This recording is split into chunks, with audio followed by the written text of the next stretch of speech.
Glomerulonefritis. Para entender bien las glomerulonefritis es imprescindible conocer bien la estructura del glomérulo, los diferentes espacios, las distintas lesiones y sobre todo dónde y por qué se depositan los inmunocomplejos circulantes. Para ello vamos a retroceder en el tiempo, vamos a volver a la cuarta semana de desarrollo embrionario para entender la génesis del glomérulo. En el mesodermo embrionario tenemos una serie de células que van a diferenciarse a células epiteliales y que se disponen formando pequeñas esferas huecas. Estas células epiteliales sintetizan una membrana que les va a proteger de las diferentes agresiones. Va a ser la membrana basal glomerular, de tal forma que alrededor de todas esas esferas se van situando unas pequeñas estructuras cilíndricas huecas que van a ser los capilares, las células que se van a diferenciar a células endoteliales. Al cabo de los pocos días, cada una de estas estructuras cilíndricas de células endoteliales que van a conformar los capilares y el ovillo glomerular se van a imbrincar dentro de cada una de las esferas de células epiteliales. El ejemplo más sencillo para entender la imagen es como si metiéramos el puño dentro de un globo. Tendríamos en la parte del antebrazo arteriola aferente.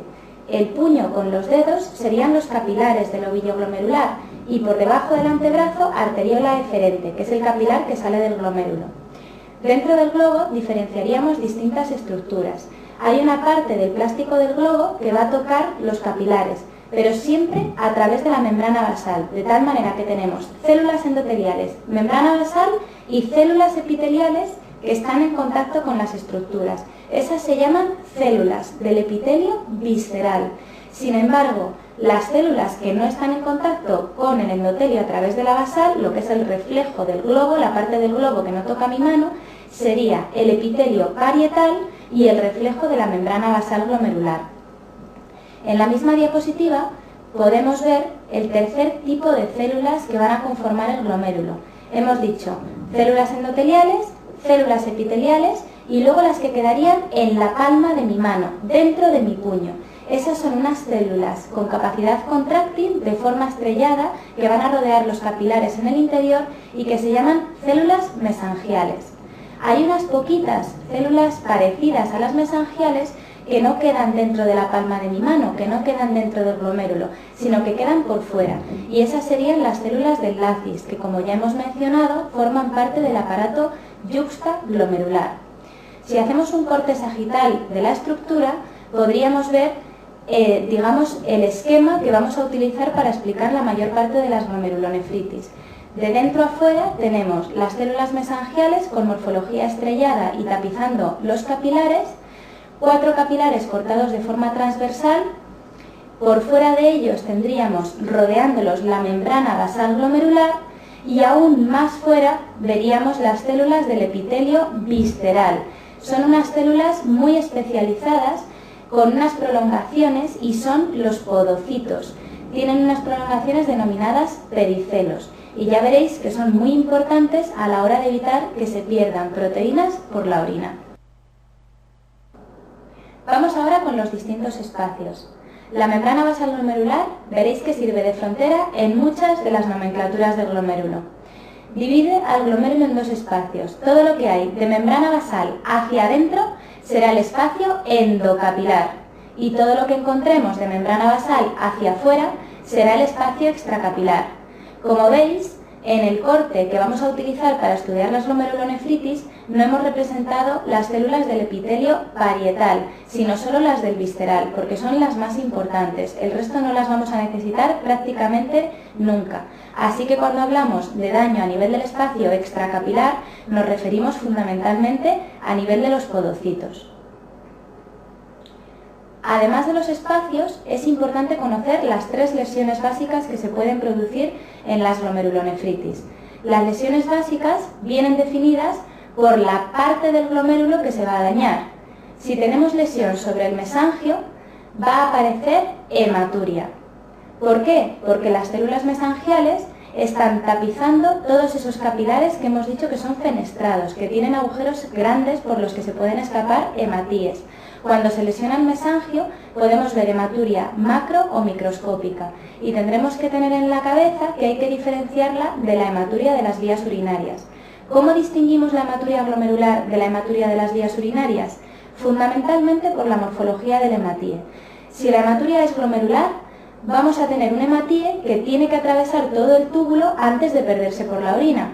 Al atravesar el túbulo, los hematíes se van a deformar y van a tener una imagen característica de hematíes espiculados. Esto no lo veremos nunca en una hematuria de las vías urinarias.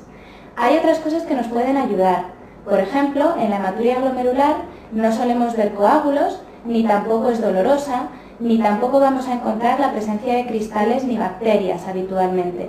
Sin embargo, en la hematuria urológica, en la de las vías urinarias, puede haber coágulos, puede haber dolor y puede haber cristales y bacterias, sobre todo cuando hablamos de litiasis.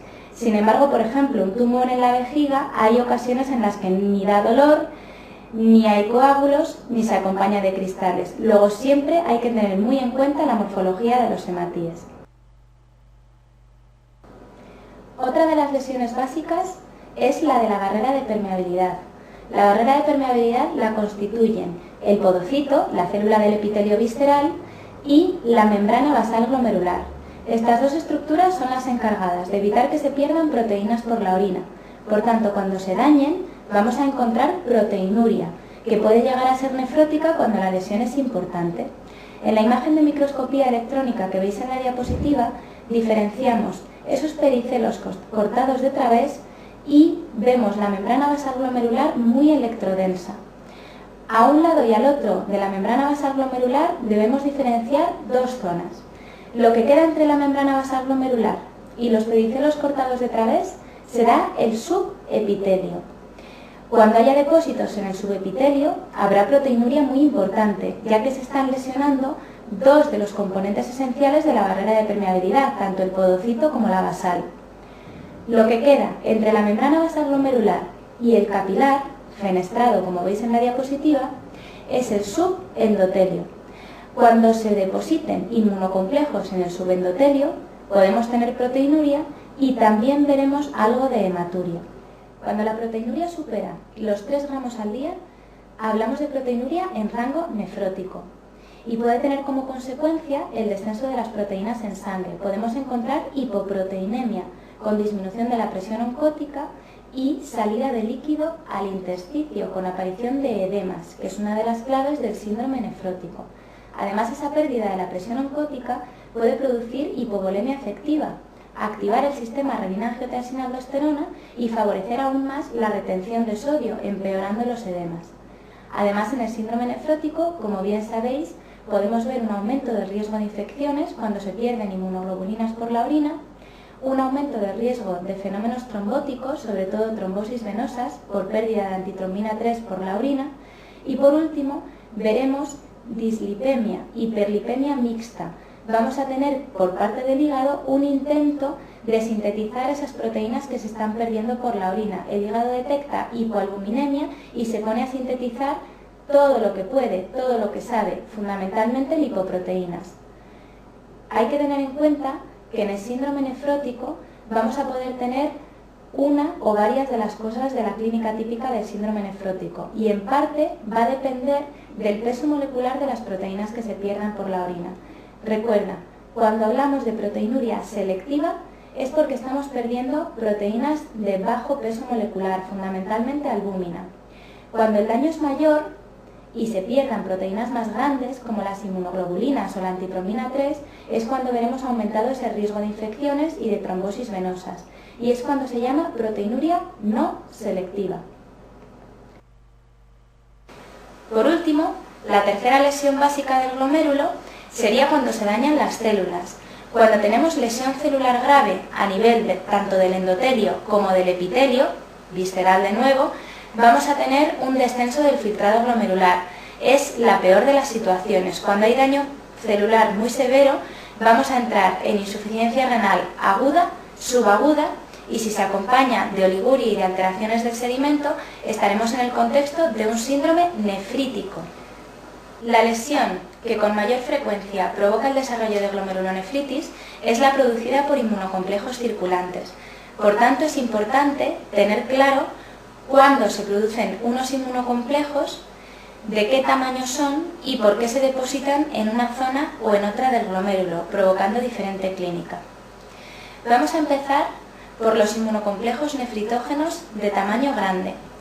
Estos se forman o bien cuando tenemos mucho anticuerpo preformado y cada uno de los antígenos puede ser rodeado de mucha cantidad de anticuerpo formando inmunocomplejos grandes, el típico de situaciones crónicas cuando nos ha dado tiempo a generar mucho anticuerpo contra los antígenos que hemos reconocido, o en situaciones agudas en las que tenemos anticuerpo preformado, es decir, ya tenemos anticuerpo preparado para actuar contra ese antígeno, de tal forma que también se formarán inmunocomplejos grandes.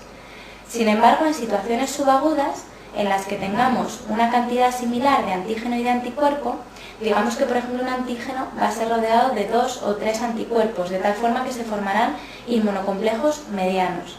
Y estos son típicos de situaciones subagudas.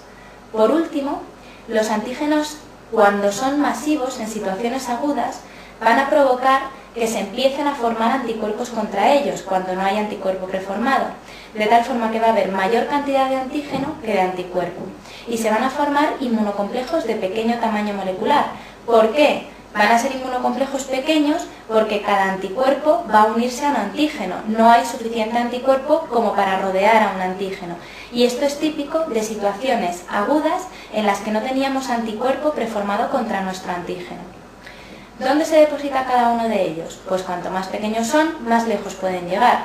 Los inmunocomplejos grandes característicamente quedan atascados en el mesangio, no pueden llegar más lejos. Al dañar el mesangio, ¿qué es lo que ocurre? Que van a dar lugar a hematuria. Sin embargo, los inmunocomplejos medianos, típicos de situaciones subagudas crónicas, van a llegar un poco más lejos. Los medianos van a llegar hasta el subendotelio. Recuerda que el subendotelio era lo que quedaba entre la membrana basal glomerular y la célula endotelial. Ahí pueden provocar fundamentalmente proteinuria, pero si veis en el esquema también rozan en parte las células mesangiales, también pueden dar lugar a hematuria. Solo provocarán proteinuria nefrótica cuando sean depósitos masivos. Si tenemos muchos depósitos subendoteliales, hacen una imagen característica que se denomina depósitos en asa de alambre, rodeando completamente al capilar, casi estrangulándolo, y esos son los que pueden dar proteinuria nefrótica. Por último, los inmunocomplejos chiquititos van a llegar lo más lejos que puedan, van a ser capaces de atravesar la membrana basal y quedarán atrapados en la zona del subepitelio, lo que hay entre la basal y el podocito. Allí dañan claramente la barrera de permeabilidad, lo cual quiere decir que van a producir proteinuria y habitualmente en rango nefrótico.